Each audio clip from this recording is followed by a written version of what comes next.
Bulletin में स्वागत है आप सभी का। आपके साथ मैं अंजलि मुदगल। सबसे पहले आपको बड़ी खबर बता देते हैं। हिमाचल प्रदेश से जुड़ी हुई, हिमाचल की सियासत से जुड़ी बड़ी खबर यह है कि 10 जुलाई को 3 विधानसभा सीटों पर उपचुनाव होंगे। नालगढ़, हमीरपुर और देहरा सीट पर उपचुनाव होंगे। 24 जून से 26 जून तक भरे जाएंगे नामांकन। आज से ही आदर्श आचार संहिता लागू हो गई है। 3 सीटों की जंग हिमाचल प्रदेश में। सियासी हलचल हिमाचल प्रदेश में एक बार देखिए फिर से तेज होती नजर आ रही है।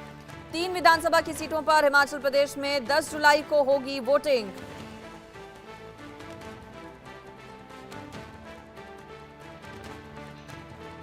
आपको याद होगा कुछ दिन पहले किस तरह से उथल-पुथल वहां पर देखने को मिली थी जब 6 विधायक बागी हो गए थे।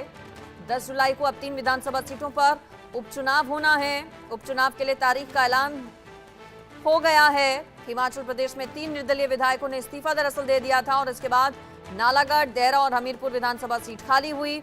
इन सीटों पर अब उपचुनाव की घोषणा हो गई है। 10 जुलाई को इन तीनों सीटों पर वोटिंग होगी। 13 जुलाई को नतीजे आएंगे। 3 निर्दलीय विधायकों की ओर से इस्तीफा दे दिया गया था।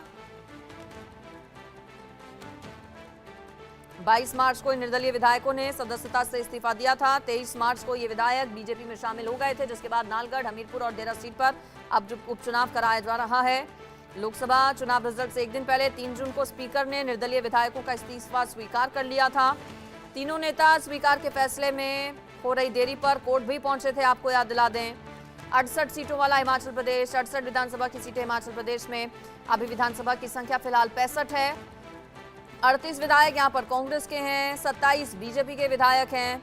ऐसे में सुखविंदर सिंह सुक्खू सरकार पर कोई संकट तो नहीं नजर आता है।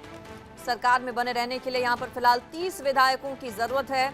38 का आंकड़ा कांग्रेस पार्टी के पास है, यानी कि सुखविंदर सिंह सुक्खू के पास है। जिन 3 सीटों पर अब उपचुनाव होने वाले हैं, वहां से अगर बीजेपी जीत भी जाती है तो पार्टी बहुमत का आंकड़ा नहीं छू पाएगी, क्योंकि मौजूदा वक्त में 27 विधायक हैं बीजेपी के पास। अगर इन तीनों विधानसभा सीटों पर उपचुनाव बीजेपी जीत जाती है तो फिर 28, 29 और 30 सीटें ही बीजेपी के पास होंगी, जबकि बहुमत का जो आंकड़ा है वो 33 है।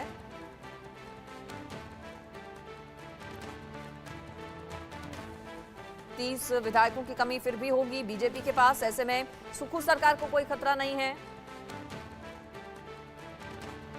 उपचुनाव की तारीखों का ऐलान हो गया है। यहाँ पर लोकसभा चुनाव से पहले प्रचार के दौरान दरअसल बीजेपी लगातार दावा ये कर रही थी कि रिजल्ट के बाद कांग्रेस की सुक्खू सरकार गिर जाएगी। कांग्रेस की ओर से कहा जा रहा था, बीजेपी की ओर से कहा जा रहा था कि कांग्रेस पार्टी संकट में है और वहां पर सरकार गिर जाएगी लोकसभा चुनावों के बाद।